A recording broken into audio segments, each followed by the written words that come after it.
ایک صحت مند ذہن کامیاب انسان اور خوشگوار انسان کی ایک بہت بڑی علامت ہوتی ہے۔ بسم اللہ الرحمن الرحیم، السلام علیکم ورحمۃ اللہ وبرکاتہ۔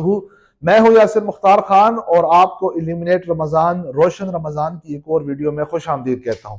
آج ہم بات کریں گے مائنڈ فلنس میڈیٹیشن، یعنی ہم اپنے ذہنی فوکس کو کس طرح زیادہ کر سکتے ہیں یا ہم اپنی ذہن سازی کا مراقبہ کیسے کر سکتے ہیں۔ دیکھیں جی، اللہ رب العزت نے قرآن کریم کے اندر کئی مقامات کے اوپر فرمایا کہ تم اپنے خالق کی بنائی ہوئی چیزوں کے اوپر غور کیوں نہیں کرتے۔ مفہوم اس کا کچھ یوں ہے کہ اللہ فرماتے ہیں کہ آپ کائنات کے ارد گرد، نیچر کے ارد گرد دیکھیں اور آپ اس کے اوپر غور و فکر کریں، اور اگر ایک جگہ پر تو اللہ نے یہ بھی فرما دیا کہ جب تم نظر دوڑاؤ گے اور اس کی خلقت کے اوپر کوئی نقص نکالنے کی کوشش کرو گے تو تمہاری نظر تم تک واپس آ جائے گی۔ اور یہ بھی اللہ نے فرمایا کہ تم غور کیا کرو کہ کائنات کو کس خوبصورتی سے اللہ نے بنایا۔ یہ نیچر کو ہمیں آبزرو کرنا چاہیے۔ جب ہم نیچر کو آبزرو کرتے ہیں تو ہمارے ذہن کا ہمارے مائنڈ کا جو تھاٹ ہوتا ہے وہ زیادہ امپروو ہوتا ہے، اور ہم نتیجتاً یہ ہوتا ہے کہ ہم اپنے خالق کے قریب ہوتے جاتے ہیں، اور ہمارے ذہن میں ایک سوال اٹھتا ہے، کوئی تو ہے جو نظام ہستی چلا رہا ہے، وہی خدا ہے، وہی خدا ہے۔ اب ذہنی فوکس کی اہمیت کیا ہے؟ ذہنی فوکس سے یہ ہوتا ہے کہ جب ہم مائنڈ فلنس میڈیٹیشن کرتے ہیں تو ایک تو ہمیں اپنے کاموں کے اندر زیادہ سے زیادہ لگاؤ ہمارا پیدا ہوتا ہے، اور اگر یہی ذہنی فوکس ہم اپنے خالق کی طرف کریں تو ہمیں اپنی نمازوں کے اندر، اپنے روزوں کے اندر، اپنی عبادات کے اندر زیادہ سے زیادہ کرنے کا مزہ آتا ہے۔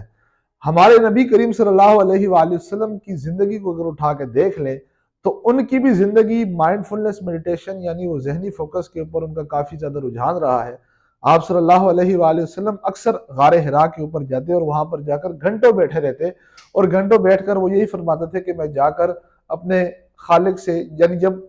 جب ان کو نبوت نہیں ملی تھی تو وہ وہاں پر جاتے تھے اور وہاں پر جا کر آرام فرماتے تھے، یعنی اپنے مائنڈ کو ایک ریسٹ دیا کرتے تھے۔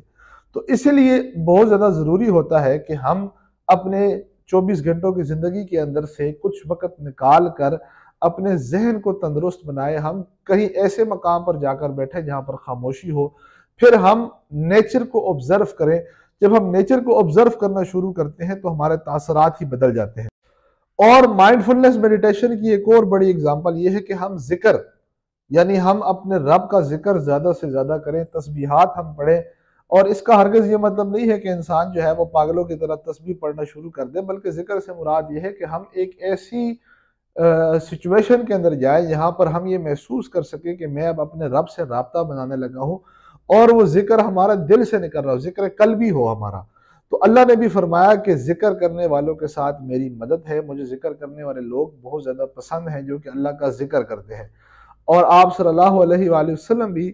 اپنے فارغ اوقات کے اندر اللہ کا ذکر فرمایا کرتے تھے، اور اپنے صحابہ کو بھی ذکر کی تلقین کیا کرتے تھے۔ ایک اور بڑی اگزامپل یہ ہے کہ جب اللہ نے موسیٰ علیہ السلام کو بھیجا فرعون کے پاس دعوت کے لیے کہ جا کر اس کو میرا پیغام پہنچاؤ، تو اللہ نے ان کو ایک نصیحت اس وقت یہ کی تھی کہ اے موسیٰ، تم جا رہے ہو تو تم میرا ذکر کرتے ہوئے جانا، اس سے تمہیں میری مدد حاصل ہوگی۔ تو یہ ساری کی ساری باتیں اللہ رب العزت ہمیں قرآن کریم سے ہمیں بار بار سمجھانا چاہتا ہے کہ ذکر کی کتنی بڑی اہمیت ہے، دماغ کے تندرست ہونے کی کتنی بڑی اہمیت ہے، اور اس سے ایک ہی بات ثابت ہوتی ہے کہ ہم اپنے ذہن سازی کا مراقبہ جو ہے وہ زیادہ کر سکیں، اپنے دماغ کو تندرست بنا سکیں۔ تو لہذا مائنڈ فلنس میڈیٹیشن ہماری زندگی کے لیے بہت زیادہ ضروری ہے، اور کوشش کریں کہ اس کو بھی ہم اپنی زندگی کا حصہ بنائیں۔ کچھ وقت 24 گھنٹوں میں سے نکال کر کسی ایسی جگہ پر جائیں جہاں پر آپ ہو اور صرف آپ کا رب ہو، اور آپ اپنے رب کی تسبیح کو بیان کر رہے ہو۔ شکریہ بہت بہت۔